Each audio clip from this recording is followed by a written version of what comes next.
Sa video na to ay nakapasok ako sa ICE SMP. Kaya ang ginawa ko ay nagpalakas agad ako at nag-grind ng mga materials at tools at syempre in-enchant ko to. At sa video ring ito ay gumawa pa ako ng mga farms at nakakolab ang ibang members ng ICE SMP. Syempre hindi mawawala na gumawa ako ng kalokohan sa loob ng ICE SMP. Kaya I hope panoorin nyo ang video na to hanggang sa dulo. Yun lang, enjoy the video.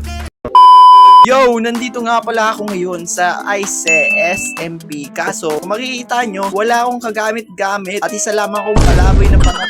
At kung makikita nyo naman boy, napakaganda ng mga builds nila dito at mukhang mayayaman na nga sila. At eto ako, kumakain lamang ng rotten flesh. Pero di ko naman naisip na magnakaw. Kaya ngayon, mag-grind ako ng mga pagkain, syempre ng mga gamit ko. Syempre, kailangan ko muna kumuha ng mga panipulang tools. At puntahan ang sinasabing lugar ni Chusy na pwede kong pagtayuan ng mga farms dahil magtatayo muna syempre ako ng mga food farms. At nandito na ako sa sinasabi ni Chusy na pwede kong pagtayuan ng mga farms kasi bawal kami yata mag-build kasi meron lang kaming isang lugar na kung saan doon lang kaming mag-build ng lahat na sama-sama. So dito sa lugar na to gagawin ko ng farm to at may mga naiwan si Chusy dito na gamit May iron spear pa dito at sana ayun meron pa dito mga pwedeng itanim. Okay, may pasimula na agad ako, pwede na ako gumawa agad ng mga farms which is crop farm na lang siguro na panimula. So yun, kuha na ang mga materials and then i-build ko na yan. Actually hindi siya i-build, gagawin ko na siya. So basta yun. At teka, mali to wait lang bago ako magsimula. Dapat ganyan yan boy.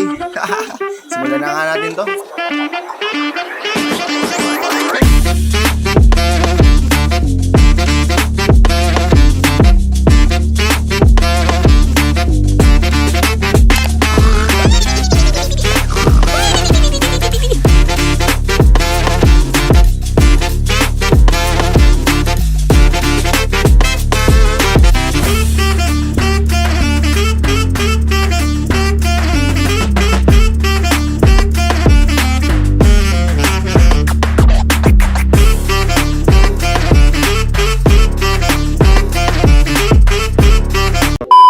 At yan, let's go. Natapos ko na siya, men. Kaso hindi pa masyado napuno doon ng crops. Kasi nga, kinulang na ako ng crops. So, pag namubo na yan, syempre, pupunuin ko na lang yan. Syempre, ang susunod na dito ay mga armor. Kung makikita nyo naman ay naka-iron armor lang ako. Pero, may bibigay daw sa atin si Ate Yen. Baka malay mo, may armor yun, boy. Nice. At nandito na ako ngayon boy sa Nether. Papunta na ako sa base ng ICE. Nandito na ako boy. At hinihintay ko na lang dito si Ate Yen. Uy, yun na pala si Ate Yen boy. So nga pala guys, mag-follow kayo sa kanya dahil meron siyang YouTube, TikTok at maraming website. So i-follow nyo na yan si Ate Yen. Solid yan boy. Yan na boy, bibigyan na boy. Pagsimulang gift daw to boy dahil nakasali ako or naka-join na agad ako sa ICE. Let's go boy! Oh my goodness, napaka-OP at nanghingi nga pala ako sa kanya ng obsidian. Salamat Shopee. Ay, salamat Ate Yen. So yun, balik na ako sa base dahil gagawa ako ng portal para maka-easy access na ako sa Nether. Maraming salamat Ate Yen. Yo, napaka-solid. Ito nga pala guys yung diamonds na binigay niya sa atin, boy. Syempre, ikakrap ko na yan, boy, ng mga tools. At yun, full arsenal na tayo boy. Kaso feeling ko mahina pa rin tayo. Kailangan natin itong i-enchant. Pero dahil binigyan na tayo ng mga armor ni Ate Yen, hindi ibig sabihin nun, hindi pa rin ako magda-diamond mining boy. Magda-diamond mining ako boy para makabili ako ng mga materials para sa gagawin kong farm dito sa ICE. Siguro yung farm na gagawin ko is mas malaking makakatulong sa community ng ICE kasi nga meron lang kaming iisang base guys. So ngayon gagawa ako syempre ng source ng food which is automatic na luto na pagkain boy. At yun boy, nakapagmina na ako, siguro sapat na to pambili ng mga gamit boy. So nanghiram nga pala ako ng pickaxe kay Ate Yen kasi wala naman akong fortune boy. Okay. So yon mga men, so ewan ko may mga nawalang clips ng video na to kasi boy nag-grind na ako boy ng mga enchantment boy. Kung makikita nyo naman boy, meron ako dito espada ni Reo boy. At kung makikita nyo mga armor ko boy, meron ako nyan boy. May mga damit ako dito. At ewan ko kung bakit nawala yun, so wala na akong magagawa, na wala na yung ano na yon, yung clip na yon, boy. So kung makikita nyo dito, napakarami ko ng diamonds dahil binigyan ako dito ni Chuzi. Siguro, ewan ko ilan yung 1 stack yata yun, boy. Tapos kung makikita nyo naman, boy, ba't ba ako boy ng boy? Basta yun, may sarili na rin akong ender chest, unti-unti na ako yumayaman. At kung makikita nyo dito, men, meron ako dito elytra na may enchantment. Ito, kung makikita nyo, unbreaking sa mending. So kailangan ko na lang siguro ng rockets para magamit ko rin, boy. Kasi mas maganda, boy, na mag-elytra kasi mas mabilis yung transportation. Lalo na pag mag-adventure. At ang next na gagawin ko ay gagawa ko ng ice spot sa nether dahil napakabagal ng transportation doon. So nag-volunteer na ako na gawin yun. So siguro mag-gather muna ako ng mga resources.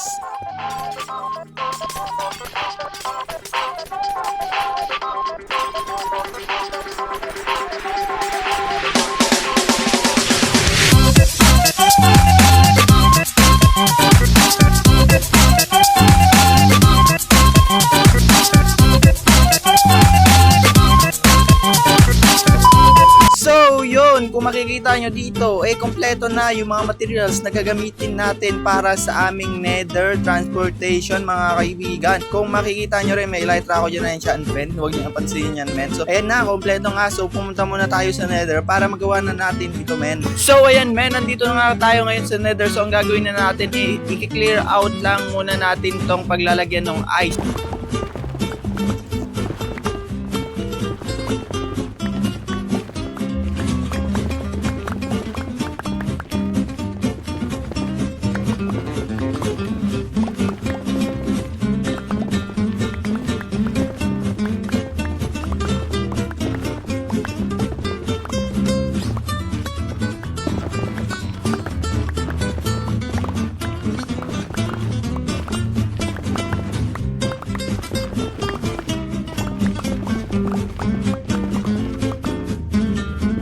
So ayun, natanggal ko na yung mga pwedeng paglalagyan natin ng ating pack ice, which is eto na, sisimulan na nating maglagay nito, mga men.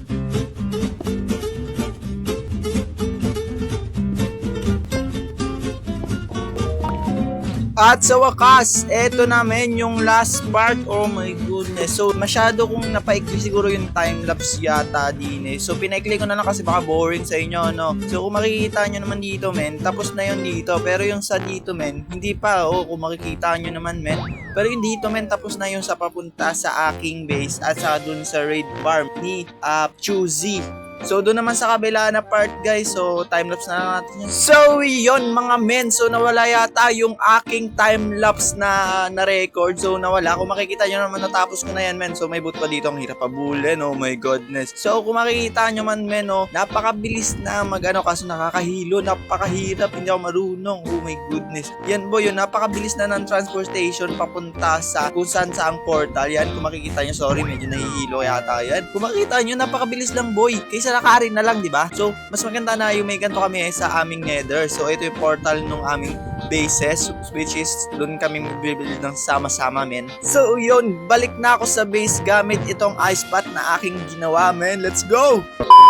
So, ayun, nandito ako ngayon sa raid 5 ni Chuzi kasi bibili ako dito ng totem, guys. So, bibili ako ng 5, so 50 ng katumbas nun kasi 3 diamonds isa. So, bakit dalawa lang ang kinuha ko? Syempre, nakakuha na ako ng 3, guys. So, bumalik na lang kasi talaga ako agad dito kasi kailangan ko talaga ng totem, guys, kasi para hindi ako mamatay, di ba? Kasi hindi kulang yung isang totem na binigay sa akin ni Panda. So, yun. Balik na ako sa base kasi may gagawin pa ako, guys. A few moments later. So yun, guys, nandito ako ngayon sa mining area kasi feeling ko mahirap pa rin ako, kaya ito, nakikita nyo naman, men, nagmina ako, boy, nagmina ako ng mga diamonds para meron akong sarili kong diamonds, hindi yung parang binibigyan lang ako nila dito kasi feeling ko talaga naghihirap ako, boy. So kailangan kong mag-ipon ng maraming diamonds kasi baka may i-build ako ngayong episode, men. Magbibuild ako ng unang bahay ko dito sa Ice, guys. So minahin ko lang to ngayon, men.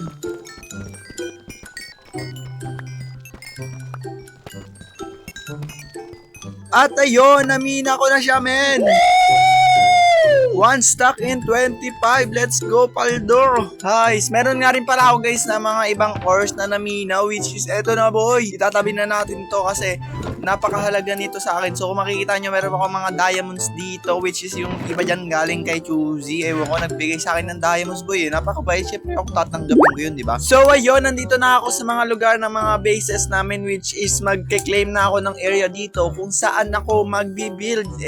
Let's go! Makakapag-build na ako ng unang kong bahay dito sa Isaac. Kung makikita nyo naman, magkakrap muna ako syempre ng sign upang makita nila na dito na ako pupwesto kasi baka agawin yung pwesto na to, men. Kasi sukat na sukat ko na to, men. May plano na akong pwedeng i-build dito, men. So, yun, isulat lang natin dito yung ating pangalan. Rayo G, ano ba yung base ni Rayo? Yan na lang. Base ni Rayo, yan. O, diba? So, ngayon, boy, next na natin na gagawin, mangungulekta na ako ng mga materials. So, yun, balikan ko kayo kapag nakakolekta na ako ng mga materials. Let's go!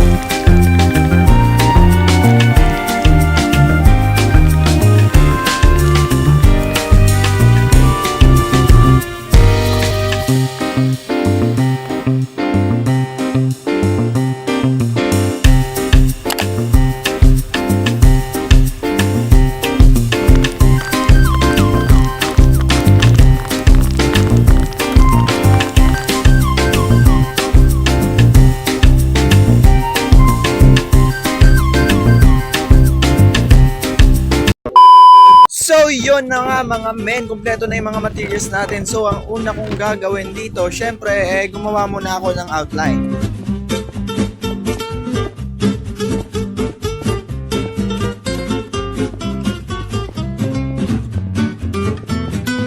So, yun, nakapaglagay na nga ako ng outline. Syempre, ang next ko na nalalagyan dyan, so, ilagyan na natin to ng pader.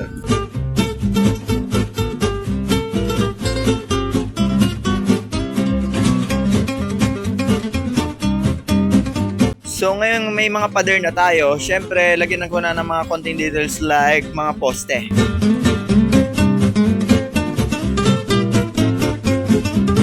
Yan boy, meron na tayong mga pader at meron na rin tayong mga details ng konti, mga poste, which is ang next na natin, lagyan na natin to ng mga bintana saka konting details pa boy.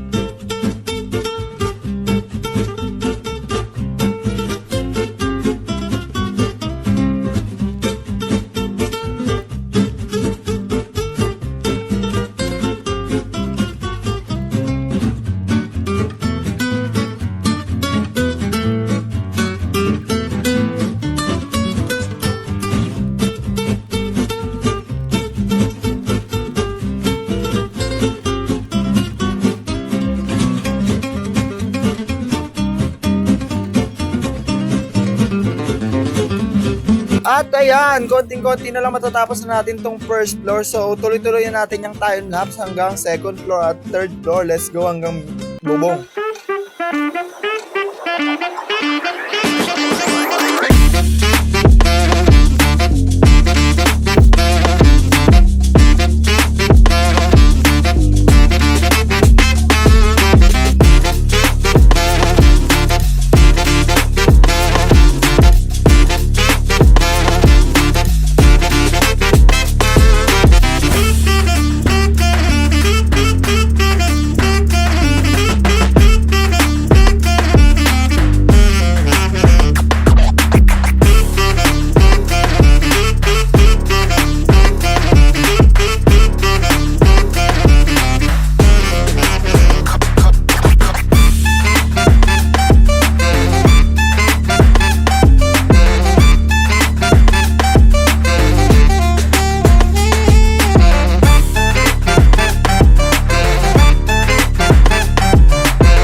At ayan, let's go! Natapos ko na siya, men. Kung makikita nyo naman, napakaganda, men. Ito ang una kong build dito sa may Isaac. Kaya talagang pinaglaanan ko to ng oras. Actually, hindi pa talaga tapos yan, men. Kung makikita nyo naman siguro sa bintana na yun, men. Wala pa yung mga bintana. At syempre, wala pa naman yung loob niyan, men. At kung makikita nyo, hindi pa tapos yung bubong pero tatapusin ko na yan. So, medyo mahaba na siguro kasi itong video. Kaya in-end ko na siguro dito sa part na to. So, yan, kung makikita nyo, napakaganda, men. Itong pinakaunang build. So, dito si Panda Ben, nagbibuild yan dito. Pati yung likod nga pala, men, meron yan dito kung makikita nyo naman. So, ang kulang na lang siguro nyan, syempre, yung bubong ko, interior, yung floor, saka yung mga gamit na ilalagay ko dyan. Saka guys, dito ay may karugtong pa yan. So, next episode, abangan nyo yan, guys, kung makikita nyo. Etong area na to, boy, pagbibildan ko yan, boy, ng karugtong nito. Which is, ibang itsura naman, pero same style, same building siya, guys. So, siguro dito ko natatapusin ang video na to. Maraming salamat sa panonood nyo. At sana nag-enjoy kayo. At syempre, nagbabalik na muli ako dito sa YouTube, guys. So, naging active lang naman ako sa ibang platform, which is, hindi ko napagtoonan to ng pansin yung YouTube. So, yun, nagbabalik na nga ako. So, huwag nyo kalimutan mag-subscribe at i-like nyo na tong video na to sa baba. Yun lang. Peace out!